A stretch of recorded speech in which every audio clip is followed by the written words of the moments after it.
जौनपुर से। जी सुधरा था वो। राधे राधे महाराज जी। परम आदरणीय गुरु जी, सादर चरण स्पर्श। गुरु जी, मानव ईश्वर अंश के बाद भक्ति के विपरीत माया से अधिक सम्मोहित क्यों होता है?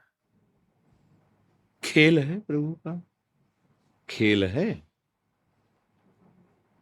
एक रंगनाथ जी हमारे यहाँ मंदिर वृंदावन में, उसमें साल में एक बार उत्सव होता है विशेष। उस उत्सव में हम सब मिलित हुए थे जाके। एक खंभा खड़ा होता है, बहुत लंबा खंभा। उसके ऊपर अर्थ, धन और कुछ ऐसे जैसे कीमती पदार्थ, स्वर्ण है, मणि है, मीठा, ऐसी चीजें बांधी जाती है। इसके बाद आपको शरीर से चढ़ के और वो लेना है। हमारी बात समझना, खेल होता है एक। तो ब्रज के बड़े बड़े पहलवान केवल लंगोट पहन करके, मान लो 100 ऐसे खड़े होते हैं, ऐसे क्रम बाई क्रम चढ़ते हैं। और जिसने वो इनाम बांधा है उसी ने खेल रचा है, और वही चढ़ने की योग्यता की बात करता है वहां पर, और वही चढ़ ना पावे इसलिए घी, दही, पानी ये भर करके सीढ़ी से जितने शरीरधारी चढ़ते हैं उनके ऊपर डालते जा रहे हैं। अब चढ़ के दिखाओ, और जो चढ़ पाता है तो वो संपत्ति और वो इनाम प्राप्त करता है। ऐसे ही भगवत प्राप्ति ऊंचाई पर बांध दी गई खेल है, मालिक का खेल है। इसके बाद ये शब्द, स्पर्श, रूप, रस, गंध, ये फिसलन डाली गई। अब चढ़ो, वही डाल रहा है फिसलन जिसने इनाम बांधा है। परम पद का अधिकार, परमानंद की अनुभव, चाहे सारिष्ट, सामीप्य, सायुज्य, जो भी चाहो पद वो प्राप्त हो जाएगा, पर फिसलन डाली जाएगी। अब तुम्हें फिसलना नहीं है, तो कई बार देखा कि पहुंचते पहुंचते फिसल गए, पर वो लोग हारे नहीं। 4-5 बार में फिर वो पहुंच गए, पकड़ लिया। तो उससे हमें उदाहरण, अपने लोगों का जो दिमाग होता है ना, वो चिंतनीय होता है। हर घटना में, हर बात में अपने काम की बात निकाल लेना। तो उस भागवतिक मेले में, उस दृश्य में ये बात पकड़ में आई। ठीक ऐसे ही मालिक खेल खेल रहा है हमारे सामने। वो भोग रखता है फिसलन वाले, जिससे हम परमानंद स्वरूप अपने आत्मबोध या भगवत प्रेम पाने के लिए ही उसने वो भी रखा है। मानव देह भी दिया है, उसी का रचा हुआ है, पर फिसलन उसने जरूर रखी है। 1 बार फिसलो, 2 बार फिसलो, 3 बार फिसलो, पर हारना नहीं। चढ़ जाओ, चढ़ जाओ। तो कभी काम फिसला देता है, कभी क्रोध फिसला देता है, कभी मोह, कभी अहंकार, कभी ईर्ष्या, मत्सरता, नाना प्रकार की फिसलन वाला हमारे सामने खेल रचा जाता है। अब वो आकर्षण फिसलन वाला है ही रचा इसीलिए गया है कि तुम इसी में लगे रहो। अच्छा, लगे रहो तो मालिक का खेल है, आनंदित रहो। जब इससे ऊब जाना तो वो है चढ़ो। फिर ये चढ़ाई है, ये ऐसी चढ़ाई है, खड़ी चढ़ाई है, बिना सहारे के नहीं चढ़ सकते हो। इसमें गुरुजनों का, निकले हुए महापुरुषों का सहारा। गुरु जी सम्मोहित बहुत करती माया, भक्ति उतना नहीं कर पाती। वैसे सम्मोहन माया नहीं करती, आप मोहित हो रहे हो। हमें बताओ माया का रूप क्या है? हम सहन, वातावरण, खाना पीना, प्यार, दुलार, समाज, पुत्र। ये आप स्वीकार किए हो प्रभु। आपको कोई आकर्षित कर रहा है क्या? आप ही तो फंसे हो। एक ये आवश्यकता है ना। आवश्यकता बिल्कुल नहीं भैया, तुम्हें अज्ञान में हो। हमारे स्वरूप को कभी भी किसी भी तरह का अभाव नहीं व्यापता। अभाव देह को लेकर के होता है। गुरु जी एक बात हुआ, विंध्याचल में यज्ञ, वहाँ हुआ तो बाहर पढ़ते कर भूखे भजन हो, गोपाला ले ले अपन कंठी माला। ये भूख किसका विषय? प्राणों का विषय। पहले देखो, जहां आप बात कर रहे हो यहां शुद्ध आध्यात्मिक मार्ग की बात होती है। भूख का विषय कौन? भूख प्यास का विषय अगर थोड़ा शास्त्रीय ज्ञान हो तो समझ सकते हो। प्राणों का विषय है। आप प्राण नहीं हैं, छांदोग्य उपनिषद पढ़ के देखो, आप प्राण नहीं हैं। तो अब आप अपने को और कुछ मान लेंगे तो ये ले कंठी माला। किसकी कंठी माला? किसकी? ज्ञान में आओ तो, और भक्ति। आप अपने स्वरूप को नहीं जानते हो। कितने हाथ का शरीर है? अगर अपने हाथ से नापो, 3.5 हाथ का। कितने साल हो गए आपको इस शरीर में रहते? 58 साल में 58 सेकंड भी कभी नहीं सोचा अपने स्वरूप को कि तुम हो कौन। अगर तुमसे पूछा जाए आप कौन हो, तो अपने गांव का नाम बताओगे, शरीर जहां जन्मा है वो बताओगे, शरीर का जो नाम है। आप इतने ज्ञानी हो कि 3.5 हाथ में रहते हुए 58 वर्ष हो गए, तो आप अपने को अभी तक नहीं जान पाए। अब बोलो कैसे तुम जान पाओगे कि माया क्या है? सत्य देखो, ये अध्यात्म मार्ग है। यहाँ मतलब बिल्कुल लक्ष्य पे बात होती है। अब लक्ष्य नहीं समझते हो तो फिर हम चुप हो जाएंगे। हमारे पास व्यवहार वाली ज्यादा बातें हैं नहीं, क्योंकि बचपन से भगवान ने व्यवहार में रखा ही नहीं। अपने को आप नहीं जानते हो भाई, शरीर को मान लिया। अब शरीर में अभाव ही अभाव है, स्वरूप में कभी अभाव नहीं है, प्रभु में कभी अभाव नहीं है, देह में अभाव।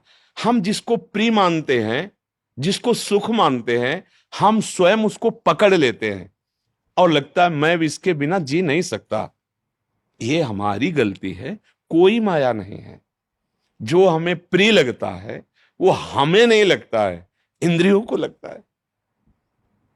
बहुत बढ़िया सुगंध आई, किसने बताया? घ्राणेंद्री ने। ये किसका विषय है? घ्राणेंद्री का।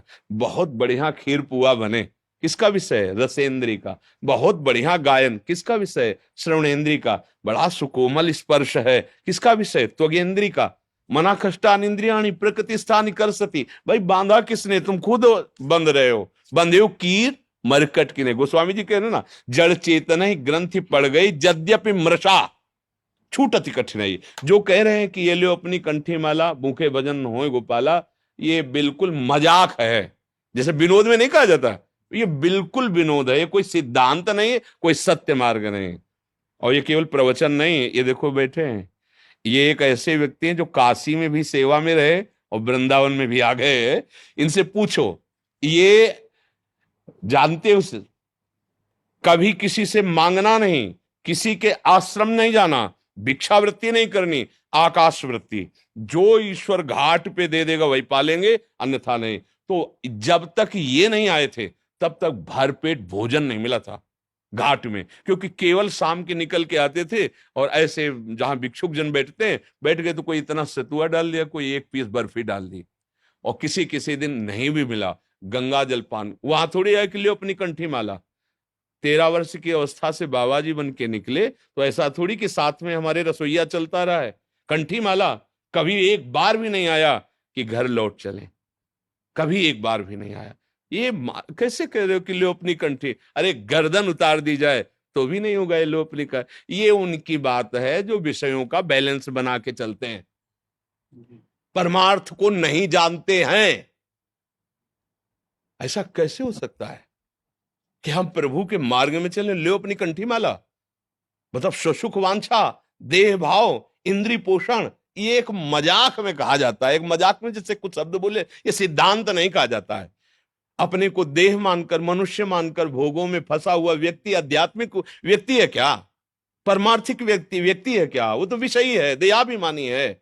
कैसे समझोगे? अध्यात्म, अध्यात्म एक अलग क्षेत्र है। व्यवहार का जो आकर्षण है अलग से, हमारा माना हुआ आकर्षण। जैसे देखो, एक आदमी मांस खाता है, बहुत आनंदित होकर जाता है कि ये वाला दीजिए। और जैसे जो वैष्णव है, भगवत मार्ग के प्रतीक, जिन्होंने कभी, वो उस गली में जाते हुए घृणा करेंगे, लेकिन वो आदमी बड़े शौक से वहां जाएगा और नगद नगद पैसा देके कटवा के ताजा लाएगा। समझ रहे हो? एक आदमी वहां से जाता है तो घृणास्पद भाव लेके, कैसे इस गली से निकल जाऊं। और एक आदमी जाता है आनंदित होकर के उसमें। एक आदमी है जो अपने संयम और पवित्रता से, वो उस मार्ग से नहीं जाना जाएगा जहां मदिरा पी जा रही, जहां ऐसा। और एक आदमी है कि छीन झपट के पैसे लेके वहां पीता है जाकर। ये रुचियों की वैचित्रता है। कौन बांध रहा है तुम्हें? तुम ही तो बंधे हुए हो। ऐसे ही समस्त भोगों में कौन सा भोग ऐसा श्रेष्ठ है जो पवित्र और महान हो? हमें बताओ। सबसे ज्यादा चरम सीमा का भोग संसार में काम सुख रखा गया है। सब सुख एक तरफ और काम सुख एक तरफ। कहां से प्राप्त होता है काम सुख? मलमूत्र के भांड, शरीर के मलमूत्र के द्वारों से। कौन सी महानता है जहां स्पर्श करके, रज लगा के धो, साबुन लगा के धो, उन अंगों की आखिरी सुख वृत्ति रखी गई है। कहां आप विचार करके बताओ। सब मनुष्य शरीर में ही बैठे हो, ये तो अपने घर का जैसे सत्संग होता है वैसे बात हो रही। चरम सुख संसार का एक बात में है, चरम सुख काम, परस्पर भोगाकर्षण। इसके नीचे सब है। माता पिता छोड़ देगा, जमीन जायदाद छोड़ देगा, ज्यादा पड़ेगी तो फांसी लगा लेगा, लेकिन काम सुख नहीं छोड़ सकता। आखिर देख लो, आंखों में उठा के देख लो, पूरे परिवार का कत्ल करके भाग जाएगा, भाग जाएगी। जो आप शब्द देख लो, किसके लिए? बोले हमारा फ्रेंड है। किस बात के लिए? ना उसके तत्व को जानते हो, ना उसके तत्व को जानते हो, बिल्कुल केवल शरीर आसक्ति। और वो शरीर आसक्ति अगर उससे सुंदर भोग मिल गया तो उसको त्याग देगी। भर्तरी जी का चरित्र पढ़ के देख लो, क्या है ये, है क्या? बोले बड़ा आकर्षण। कहां आकर्षण है? मलमूत्र के द्वारों में। फिर आपको चुभेगा। रमा विलास राम अनुरागी तजत बमन जिमि जन बड़वा। जैसे उल्टी की जाए, कौन देखना चाहेगा उसे? कौन देखना चाहेगा? ये कौन सा भोग है ऐसा?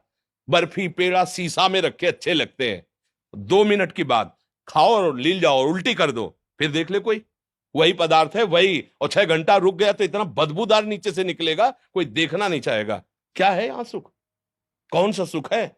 शरीर जब छूट अंदर से परमात्मा तत्व अंतर्धान हो जाता है, इस शरीर को रख के देखो, भय लगेगा तुम्हें उस कमरे में जाने में जहां शरीर रखा होगा। शरीर देखने लायक नहीं रहता। क्या है सुख? हमें बताओ कौन सा सुख है? भ्रम। अगर इसे भोग लूं तो मैं सुखी हो जाऊं। लाखों बार करोड़ों बार भोग के देख लिया है कुछ?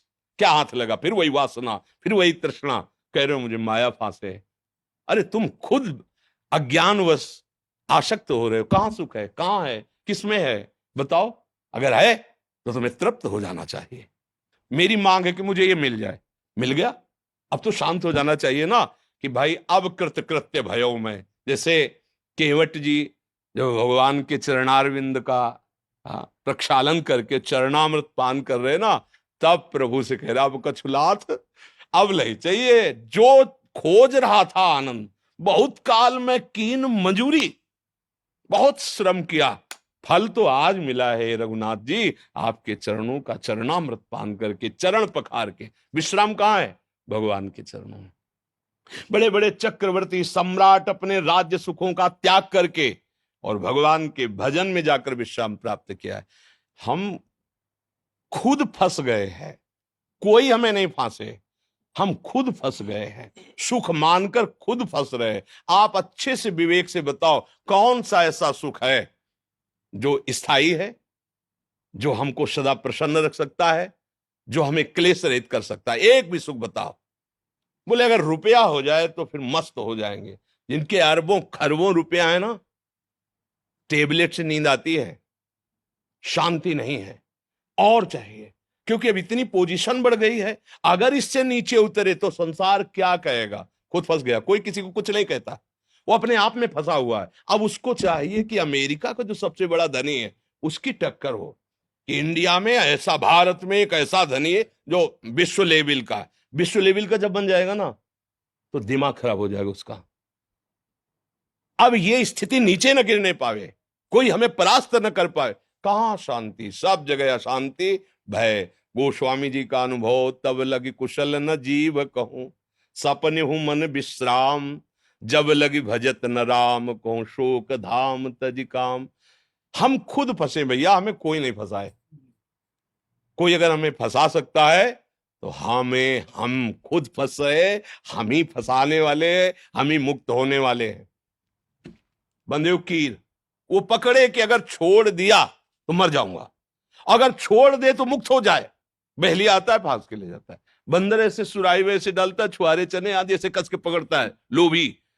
अब उसने सोचा मुझे किसी ने पकड़ लिया, अगर वो छोड़ दे पदार्थ तो मुक्त है। लेकिन वो सोचता है अब वो पदार्थ छोड़ता, लगे उसको लगता है मुझे कोई आया एक डंडा मारा बांध के ले गया।